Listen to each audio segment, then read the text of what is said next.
from across the world how to use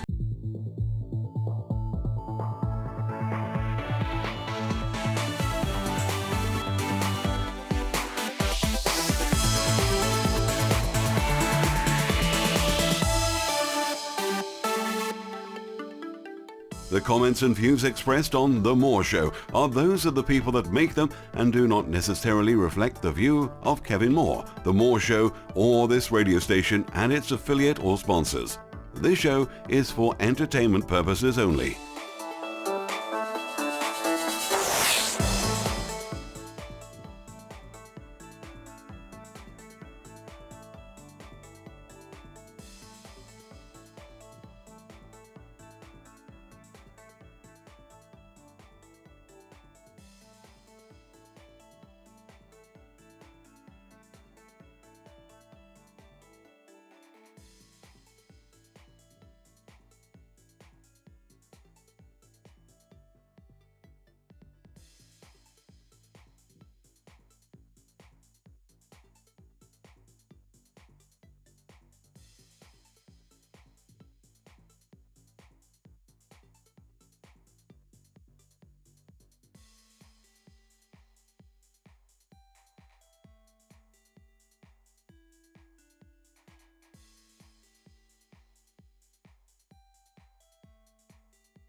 Broadcasting from the UK and across the world online, you're now listening to the UK's only alternative late night talk show, and I'm Kevin Moore. For the next hour, I'll be covering subjects that will open up your mind and provide you with information you may have never heard before. On today's show, I'm joined with Walter D. Pollan, who is the latest incarnation of a soul on a long path of evolution. An experienced astrologer, in 1991 he authored the freeware astrology software Astrology. He also wrote the Maze Generation program Daedalus as a literal metaphor for the turns and choices of our spiritual path. Walter combines writing, a degree in computer science, and a love to serve our planet as part of an increasing growing group of light workers. He and his soulmate Jessica live in Seattle, Washington. Walter Pollan, welcome to the show. Thank you. It's a pleasure and honor to be here. It's great to have you on. Right, well, where do we start with yourself? Because your book came on my desk many months ago, and I'm so glad I've got you on because it's a fantastic read. I've gone through most of the book, and for anyone new into spirituality, or for those who have dipped their toes, shall we say, it really goes into some great detail. Where did this all start for you? What was your sort of pinnacle moment where you sort of had a wake-up experience, for example? Well, in my spiritual path, it all starts back with our parents. And for me, my parents gave me a lot of freedom. I wasn't raised religiously, and my parents were more spiritual than religious, and so they didn't really try to force any ideas in my head, but they would still want to teach me how to think. And that gave me an inquisitiveness to be able to explore on my own. And so in my early life, I explored more intellectually and explored in the area of computers, for example, but still having that freedom and being able to not be limited and enabled me to be curious about spirituality. And that naturally led into a spiritual path and gave me certain focuses. And so I didn't really have any metaphysical experiences that shocked me into a path, but rather my spiritual path was more of a natural development, sort of a cresting out of intellect that brought me into more abstract thinking and then spiritual thinking.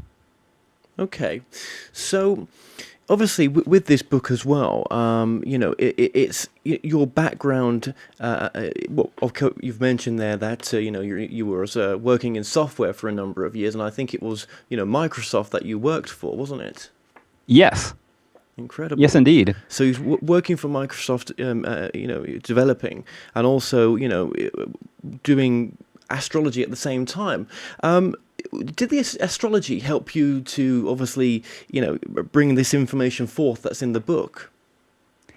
Well, yes, it's all interconnected, and I think that being a software developer has helped me understand astrology to a certain degree, and also just understanding the energies and things that are involved in astrology can help you be a better computer programmer. So it's all interconnected, and certainly in like with my focus, I've been an astrologer for over 20 years and have worked on my, for example, the freeware astrology program Astrolog, and that has been a just an example of how I express, and by sharing that, that enables one to just get deeper understanding.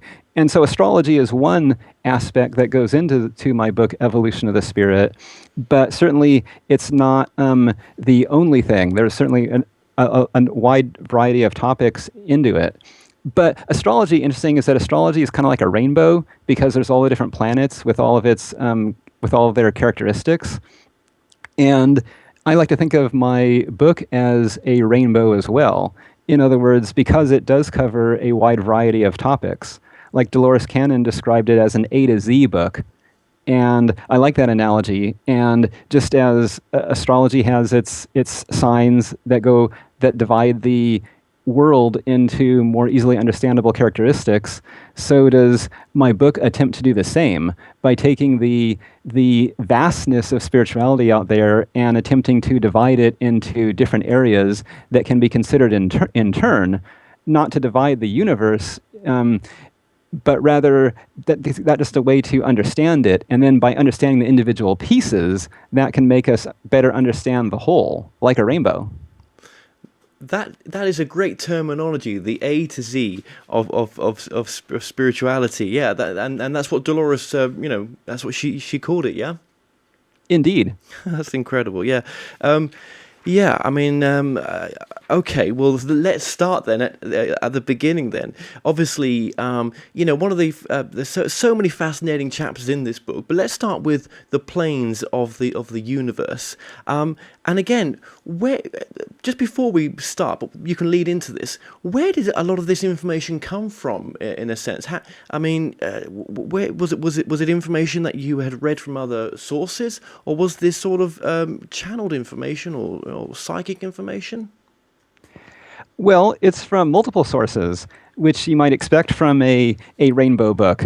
In other words, there are many references to existing sources that cover the same information, and a lot of them are very useful, and I definitely am indebted to many of the other scholars that have come before me. But certainly other sources of information are one's own experiences or one's own deductions, which is just taking existing information and putting it together in new ways. And so all of those sources, there can be like things within yourself and things within the other, as well as your own, as well as like references and deductions and intuitions, and all mixed together can create the information that goes into the book.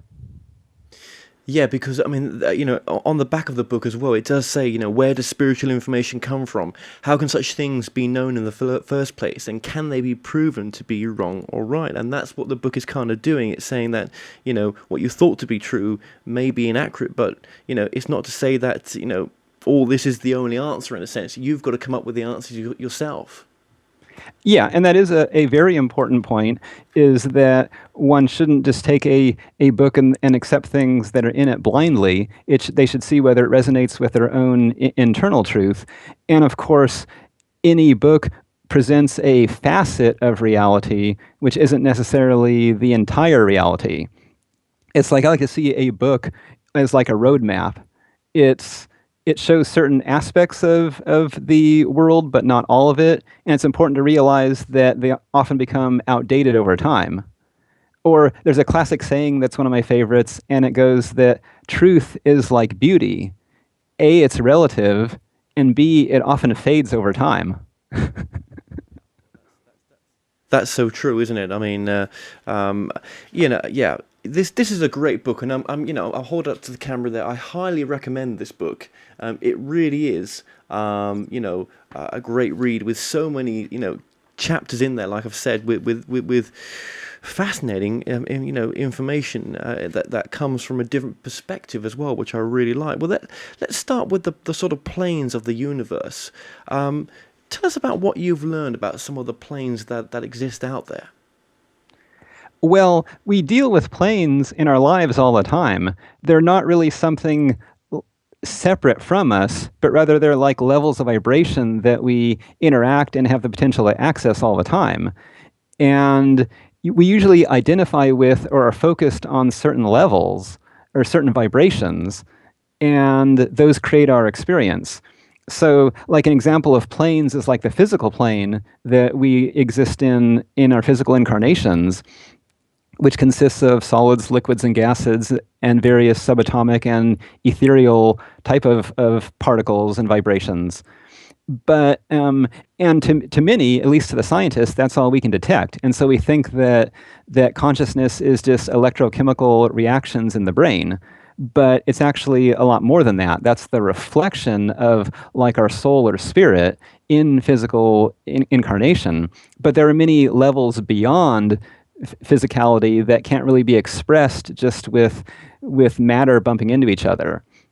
And so the next plane that's you might call higher, but is really just a more subtle, faster vibration, is the astral plane, which is the plane of emotions and feelings and reactions and to stimuli.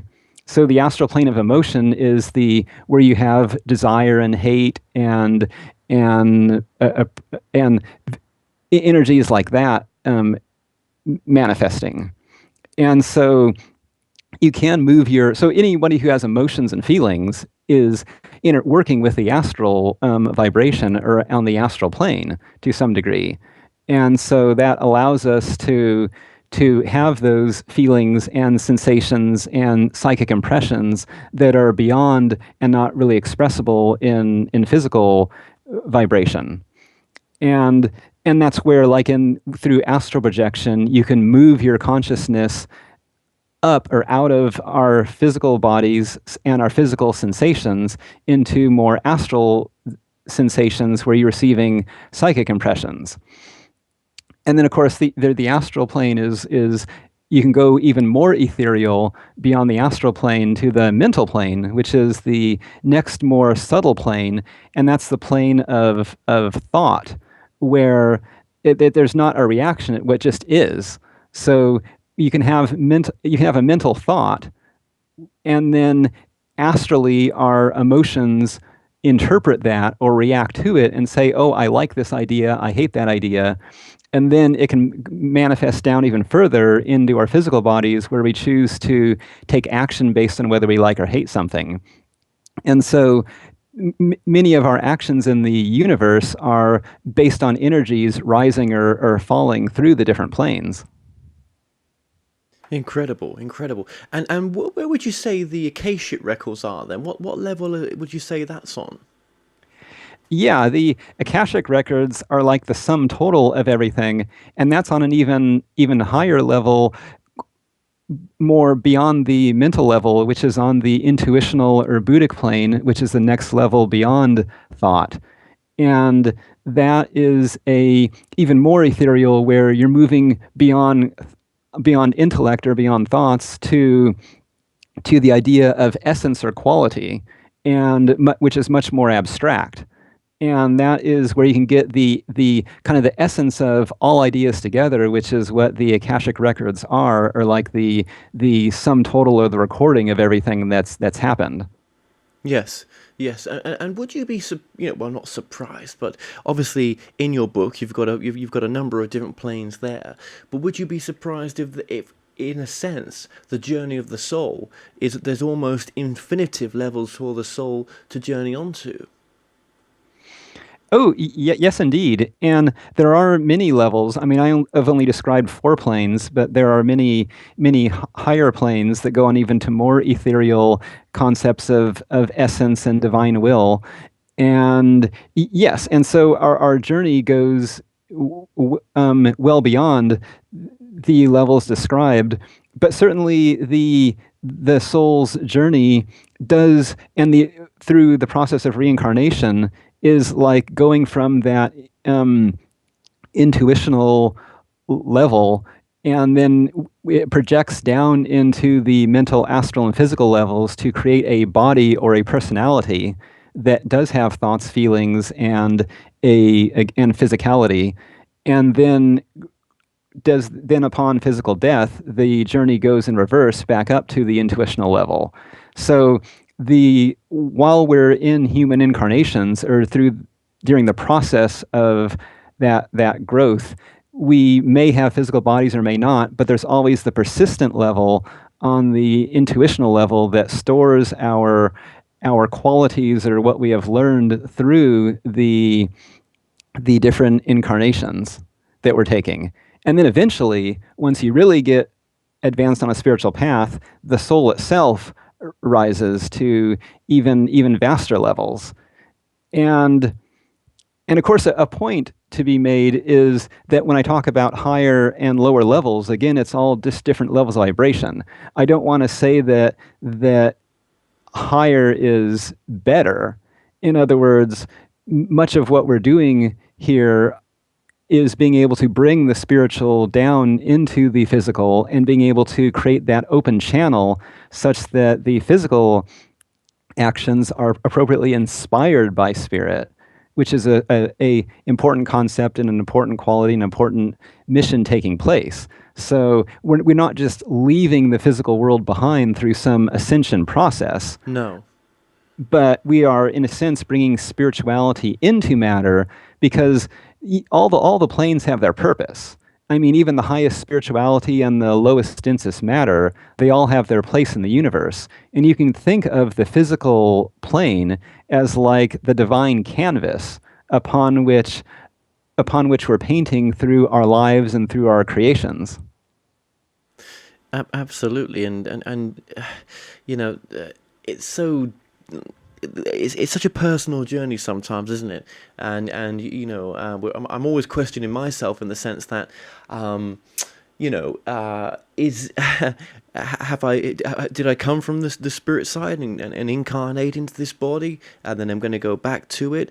What is the reason for that? Why would a soul come down here and have this human experience, for it to be so tough and so difficult in a sense, and so unloving in you know, in some of the experiences we have to go through, but it seems to me, as I've journeyed in these fields for a number of years now, and had my own awakening process, that there's a queue of people waiting to come here. There's a queue of souls waiting to come. It's such a special place to be, to experience. I agree, and it is, and definitely you can learn a huge amount by taking physical incarnation on Earth and experiencing the joys and challenges that comes with this type of existence. And so one way to look at it is that physical incarnation is like going to the gym to work out. You go there and it's difficult and it's challenging, but through that you develop strength and get muscle tone. And so physical incarnation is like that too, where we go here and we have difficulties and challenges, but those challenges help us expand and grow. And it's not just only like a gym, but it's also, again, like a canvas where we go through here and we create the work of art that is ourself and is our souls, which consists of like the qualities that we develop in ourselves, or the virtues that we develop over time and over many incarnations. Well, that's a great way to put it, as a canvas. And in that sense, then, you would have thought, though, wouldn't you, that potentially the soul coming down here, it would be all knowing, all perfect, and the canvas would look just absolutely incredible. But you know, is it potentially then maybe that it's wiping the canvas clean so it can remember who it truly is? Oh yes, and it is like that. different incarnations. That's why we don't remember our past lives, or is one reason behind that, is that it allows us, the soul, to have different experiences where each incarnation can be something different. And so in one incarnation you can be a scientist, and in another incarnation you can be an artist, and each of those experiences allows you to get that breadth of experience to help develop the soul. And so it is a interesting effort to really try to think of like what parts of myself really are soul-based, as opposed to just something that's being temporarily explored in this incarnation. So being able to see behind the quality, certain attributes that I may have in this incarnation, to see what really parts of my soul really are inherent that I'm bringing from incarnation to incarnation. Yes, absolutely, and I suppose sometimes that's maybe the reason why we bring certain patterns in, and then we act in certain ways that we can't understand. Well, where does that come from? What part of me is that? And I suppose sometimes that can be a past life aspect of us. And then moving that forward, then I suppose we have to, is there a better way for us to live, in a sense, when it comes to karma in this life? Yeah, definitely. Karma is a leftover from previous lives, or even this life. But sometimes we treat karma as something bigger or scarier than it really is, because karma is really just cause and effect. And you can have karma in a immediate sense, like that if I throw a rock up in the air, then in a few seconds a rock will land on my head. And therefore, you could say it's my karma, if I throw a rock up in the air, that I'll be bonked on the head in a few seconds. And then you can avoid that karma by just stepping out of the way. And so many things in life are like that. Like if you're a mean person, you may find that people don't like you. That's effectively karma. And however, karma has a little more depth to it when you start considering past and future lives. That it's important to realize that when we do die, there's sort of the essence or pattern of our physical body, and especially our emotional and mental bodies.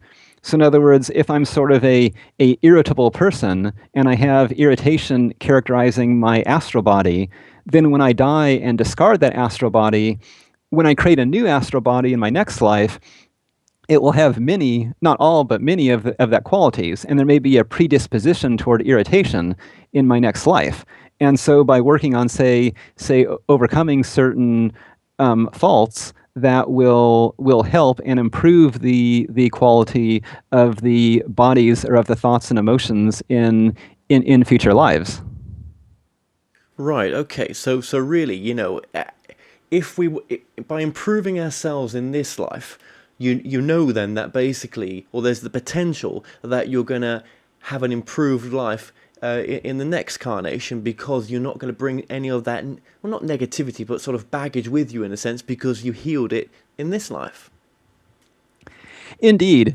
And of course, an important thing to realize is that doesn't mean that a person who has an easy life is more advanced on the spiritual path or has overcome their karma. Very often, since the people that are, in order to grow, we sometimes intentionally choose difficulties for ourselves. And so yes, it is generally true that as we improve on something, then that helps us in this life and in future lives. But it is the case that very often we take on things that and take on challenges in order to grow and express. Yes, and can you see that in your life, the challenges that you've gone through, and any hardships that you've gone through has improved you in ways, spiritually, in a sense, and you can see, you've changed to become a better person? Oh yes, yes indeed. And all of our experiences, that they do help us grow, and that's indeed how it works. Yeah, Yeah, absolutely. And I mean, you talk as well in your book about reincarnation, and I mean, I find that reincarnation just fascinating, and also the near-death experience as well, which we can touch upon. But the whole reincarnation process. I suppose what have you discovered about that in the book as well? Well, one thing is that the reincarnation process is basically like the law of cycles. In other words, you breathing in and breathing out is a minor cycle of life and death in a way. And so is each day is like an incarnation, and then during at night we go to sleep and rest, and that allows our body to process and regenerate itself and lets our mind relax and dream about what happened during the day. And the reincarnation process is like that. In other words, we have a physical body, but eventually, over our lifetime, the body gets old, or we've learned enough that we can in one type of body, and it's time to move on to another type of body. It's time to take off some old dirty clothes and put on new clean clothes, so to speak. And so reincarnation is like that. You can say like, oh, I've been a male in one life, so now it's time to be a female and learn what experiences and wisdom can be obtained from that. Yeah, yeah, and what? Yeah, absolutely. And what can be given back to source, I suppose, because I mean, even the most mundane sort of experiences that we have on this level. I mean, how do we know that they're not the most fulfilling experiences to sort of download when you go back to the spirit side? Oh yes, that is true, and very often it is the simplest things in life are the ones that we learn the most from. Like just being with family, you can learn a huge amount from, because it is just the kind of like the essence of how the divine is. You're just being with people without expectations. You're just enjoying what is without trying to change things. And so you can learn a lot of qualities like acceptance and love. And so yes, it is sometimes the things that we think are the most important aren't. And so when we have our ambitions, when we're trying to change the world, or when we sometimes that's not really the right way to go about it, because the world is all of us together, and so it's more about us each doing our part than like one person trying to take it all and become some great avatar or guru or something. Yeah, yeah. As you say, rather than changing the world, I mean, I think I hope you maybe agree with this, but if you don't, it's fine. But it's changing yourself as well. If you change the way you are, your world will change. That is very true, and I agree with that completely. That when you do change yourself, then then the way you see the world changes, and then you can see much of the purpose of the world and how many things in the world are working the way they are supposed to, and actually don't need to be changed, or are there at least manifestations of humanity's growth process. And so they're natural parts of it. Like, for example, making mistakes, which we do in our life, and those mistakes help us grow. We can see mistakes in the world, or problems that happen on national or international levels. And those are just things that need to happen in order for a society to look at itself and understand what went wrong, so then it can learn from that and then not make mistakes in the future. Yeah, and that's so true, and I love some of the stuff that you put in towards the end of the book as well, in regards to politics and the state of the world in a sense, and government. Well, let's just move to that, seeing as you've mentioned it. I mean, fascinating, really. You talk about spiritual politics. Just explain that for the audience. Oh yes, spiritual politics is politics as usual, but just infused with spirituality and really with spiritual understanding behind it.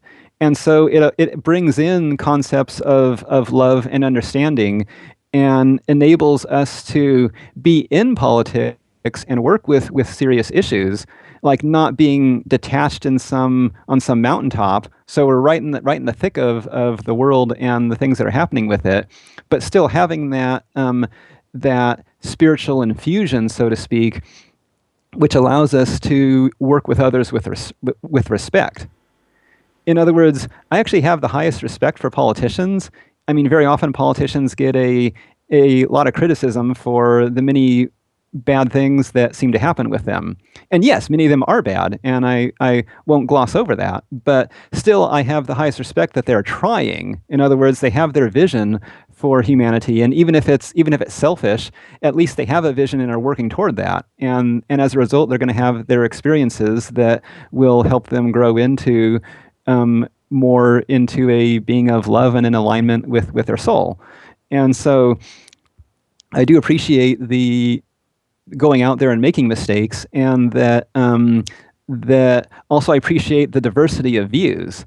In other words, I see that many of the philosophical or political viewpoints that people have, many of them, I mean, they're all good in certain respects. I mean, the far left and the far right, they each have a piece of the puzzle. And so I really like the view that, and it's good to focus on certain areas. So one can choose a certain area on one extreme and embody that, but it's just good to recognize that others are embodying the other side of the coin, so to speak, and that by working together, we can take the best aspects of the different political parties and have something that's actually effective. Yeah, yeah. And do you think, transparency is could make the world of difference in here as well? Because, if we look at politics from a spiritual perspective as well, surely transparency has got to be there, and that's that's not just maybe in our politics, but even in the way we trade and do business with each other. Oh yes, transparency is super important. Transparency and honesty, and really, what transparency is it's like bringing others into your views and activities. In other words, transparency is like related to just oneness and recognizing that we're all one being and bringing other people and their unique gifts into what you're doing, so that you can create a consensus. So it's not just one person trying to force their will upon the world, but rather bringing other people in and seeing, well, what can we do together? And definitely allowing people to bring in their own gifts is much more effective than trying to do it all yourself or with your own political party.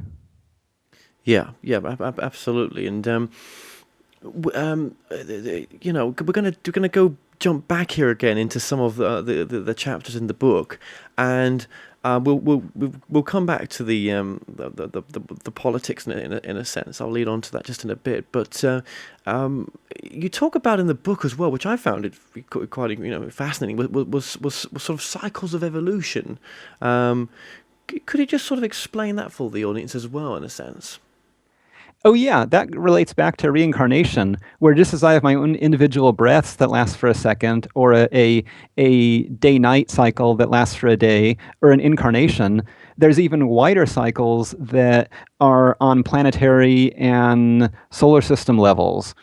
And those are, for example, deal with the root races or civilizations on a wider scale, such as Lemuria was one cycle, and then it was quote-unquote destroyed, but that was just like where Lemuria had run its course, and then it was time to rest, so to speak, and then manifest Atlantis, which had a different theme, which is the next civilization, and then Atlantis came to an end, and now it's our current civilization, and of course our current civilization will be followed by future civilizations. And that's an example of a cycle of evolution taking on a much vaster level. But the cycles of evolution go much, much farther than that. Like, you can have a number of root races on this planet together before evolution as a whole moves to a completely different planet. And so there's completely different cycles that life follows that are on much vaster levels and on planets and even solar systems as a whole. the entire solar system has a purpose, and it will eventually end and be followed by another solar system that has that's like the next step on a much, much vaster level.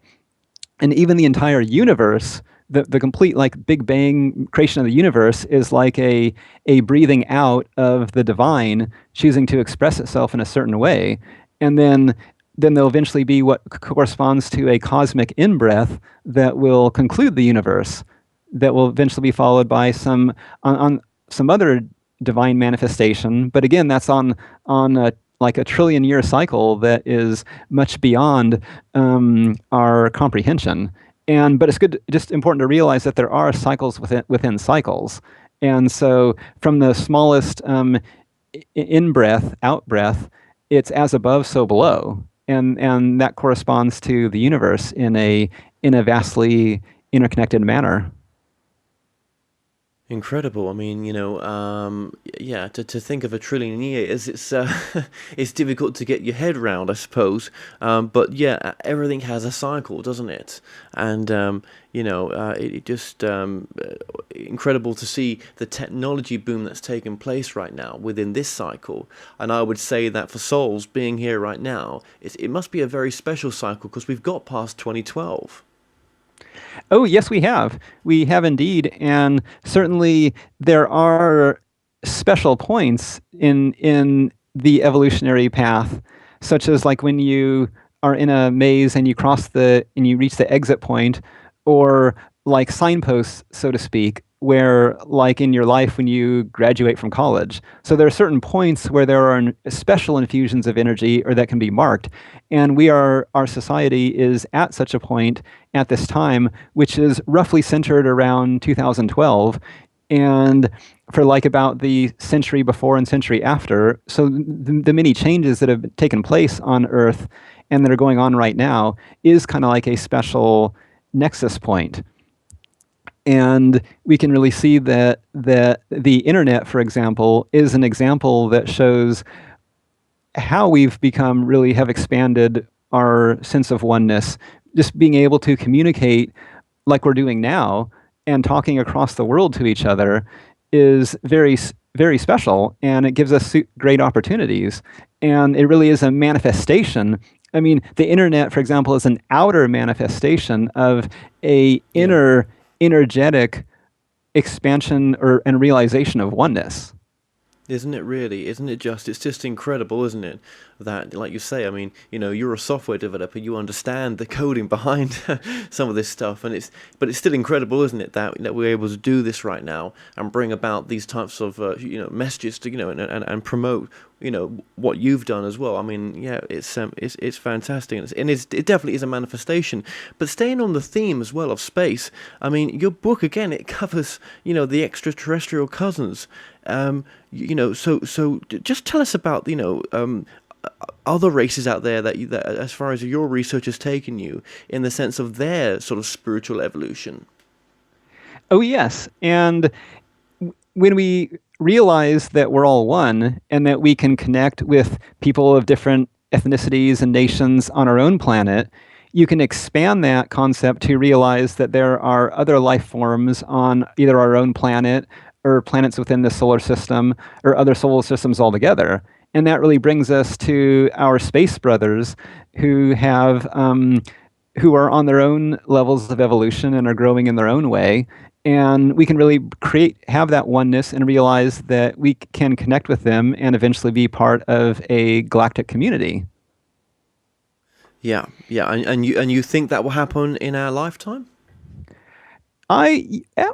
It's hard to say, but I think it depends on ourselves. In other words, once we deal with our issues here between nations and in ourselves, that will make it so that they can come.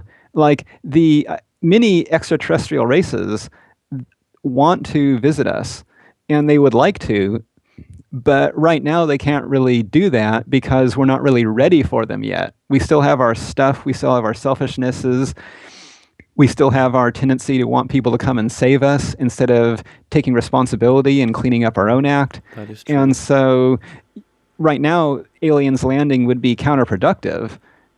but we are growing rapidly, and we are doing a lot of good work, and so that can hopefully lay the groundwork so that we can start having open communication with extraterrestrials that will allow us to start our way in and become equal members of the galactic community.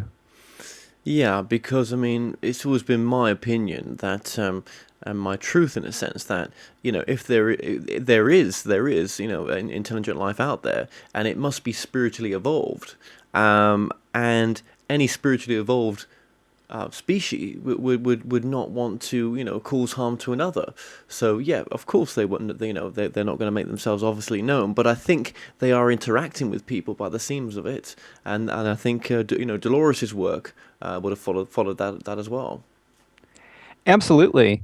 And I do think that our own inner work within ourselves can help create the groundwork for extraterrestrial interaction and landings and such.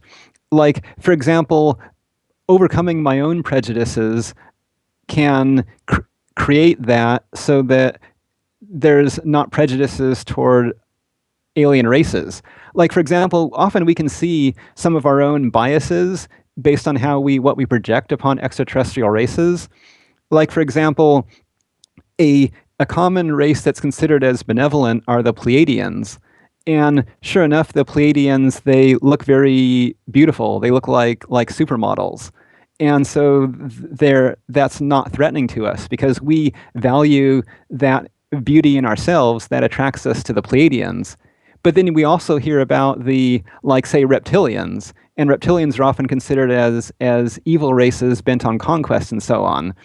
But of course, some of that's just projection based on our own way that we see like snakes and other reptiles. We see them as ugly. And so it's there's a lot of ways that just by overcoming racism and bias toward beauty in our own lives that will help us get a more accurate view of the extraterrestrial races out there.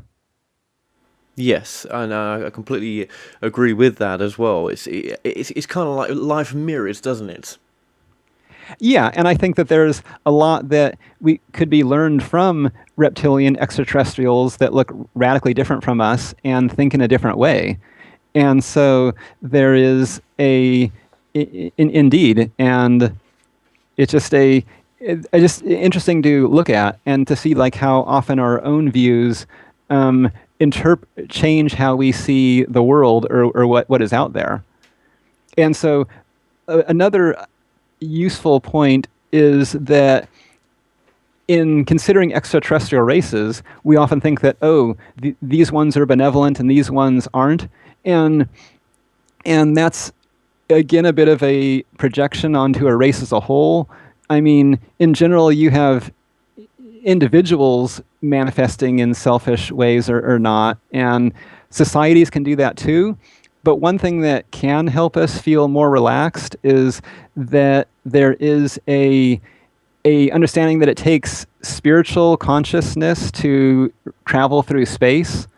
In other words, traveling between star systems is not entirely technology, but it takes a certain amount of spiritual evolution to not just think about yourself, but to expand your consciousness to such a degree that it's beyond just your own self and your own society and your own planet. So there's a lot of, in other words, visiting another race takes a large amount of spiritual consciousness to be able to disconnect from like your own vibration. In other words, other planets aren't just locations in space. There are different levels of vibration. And so to be able to travel over there in a short amount of time or effectively teleport there, you have to be evolved enough to really have a unified society. And so races that are still on an earlier level of evolution and haven't really developed love yet, they don't really have the ability to travel between star systems because they're wrapped up in dense physical and dense emotions and hatred, lower vibrations that don't really allow them to do that. So it makes it much harder for it to think that there'll be some aliens that could just come in and invade. I mean, again, that's more of a projection just based on our own society, just because we've looked at, because like UFOs, the first UFOs started appearing around World War II when our nations were invading each other, and so we've sort of taken what we do on our world and assume that other races do the same thing. Yeah, but they've always been around, haven't they? That's the thing. Yeah, and an important thing is that if you just look at our society, we've gotten our our our standard of living has risen vastly in the last couple centuries. In other words, the struggle for existence has really been addressed in many respects. I mean, there's still huge amounts of inequality in the world that need to be worked on, but we have reached a point that like we've producing enough food for everyone, and so we just need to distribute it better. And so just within a few centuries, we'll have the point where no one will really feel the need to invade because we have everything that we need. And you don't really, so for example, again, there's not really a thing like that an alien would need to invade another planet in order to, say, harvest gold or something, because you can just use your own particle accelerator to create all the gold you want. And so, Yeah, in so other true. words, the concept of needing to travel somewhere for resources is really, again, an outdated concept that's based on just our own 20th century concepts of colonialism. And once you reach a certain level that your needs are met, then you're what you're really drawn to is helping others and helping other societies grow in a way that's not intrusive. Yeah, and I completely agree with that. And just all this is leading towards oneness. This is, and we're going to get into that as well. And it's so great what you just said there. It really does resonate. Let's just sort of go into the metaphysical subjects as well. Just a bit of, well, the phenomena. Should I say? Extra. Well, okay. Channeling as well. That's one of your chapters. Now, obviously, that rings a bell to me because obviously I've been channeling myself over the past half a year, and this is definitely something that's becoming more acceptable. Well, not more known of, shall we say, a bit more acceptable. I mean, people like Edgar Casey were doing it, almost a century ago. But again, this is part of the metaphysical phenomena, isn't it? Not just channeling, but also the psychic side as well. Yeah, and of course, there's many different types of channeling, and ultimately, channeling is just making a connection to something outside of your normal area of consciousness.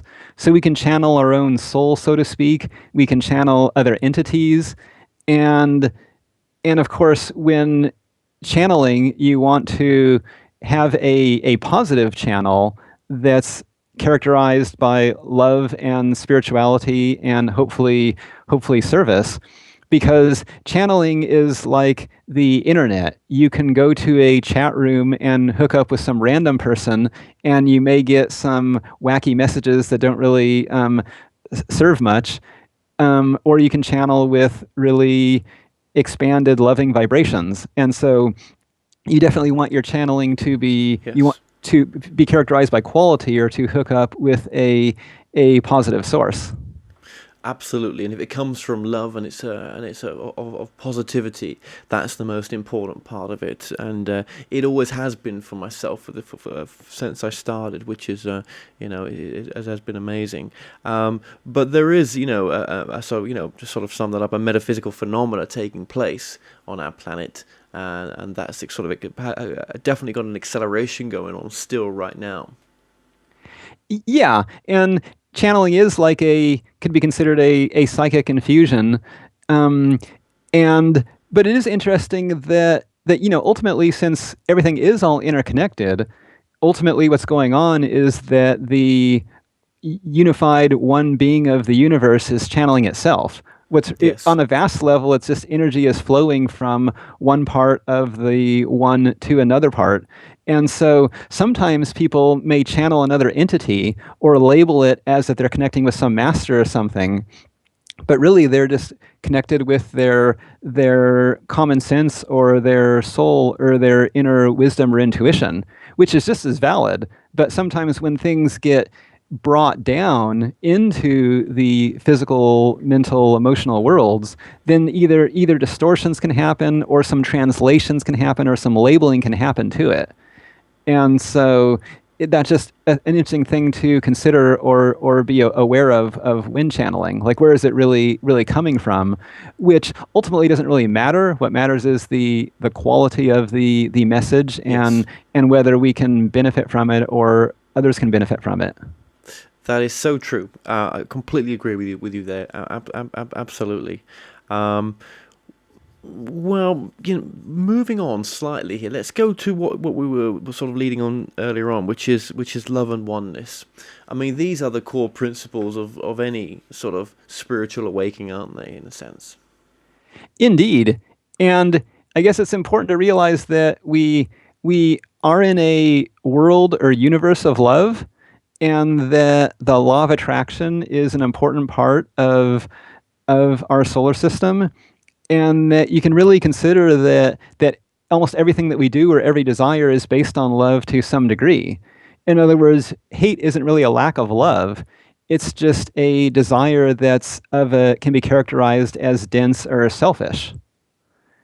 And so there are many forms of love going on in our world. Like, there's like physical love, which takes place on a chemical level that holds the atoms together, or there's gravity that pulls things together, or sexual contact. And then on emotional level or astral level, you have like desires or feelings towards something. And then there can be like a mental affiliation that makes us align with some idea or political party or identify with something. And then there's like the spiritual types of love that are like more unconditional and unified. Yes, yes. But I would say though that oneness is one of the most important chapters for me, purely because it's in a sense we're all connected. We are all family. There is no separation. Indeed. And that is true. And you can look at ourselves like that we are all cells in the body of humanity. And you can see that oneness taking place kind of like cycles within cycles.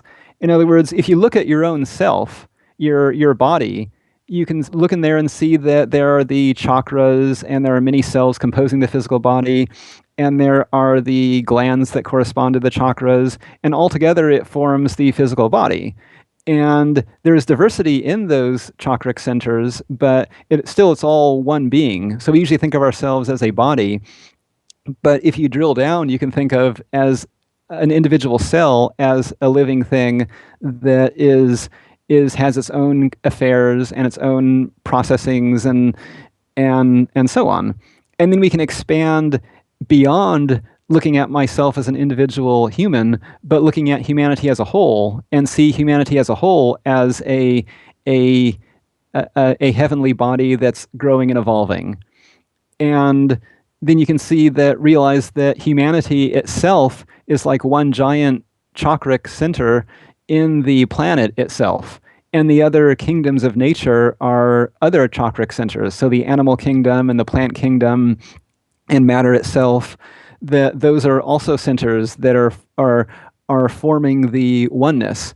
And so oneness is not everything pushed together into uniformity, but it's more a diverse rainbow where each of the things has its own uniqueness, but that awareness of oneness is the cooperation between the colors of the rainbow so that they align into making a beautiful image.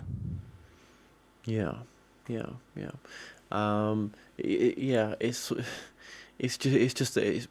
all part of everything's part of the oneness, isn't it? In a sense, I mean, how does oneness, if you're understanding them, fit into God and consciousness? Well, you can say that God is a label for the ultimate in oneness, or a being whose consciousness includes all the galaxies as cells in its body. And so you can take that the concept of God as like a label that we give to the ultimate oneness. But again, those are just labels. And part of oneness is being able to recognize the many diverse ways of looking at the divine all around us. I mean, I like to say that you can think of monotheism and polytheism and atheism. All three concepts of looking at the divine are correct, but they just have different perspectives and approaches to it. I mean, if you use the label as of God with a capital G, you can think that it's a monotheistic universe, and that's correct.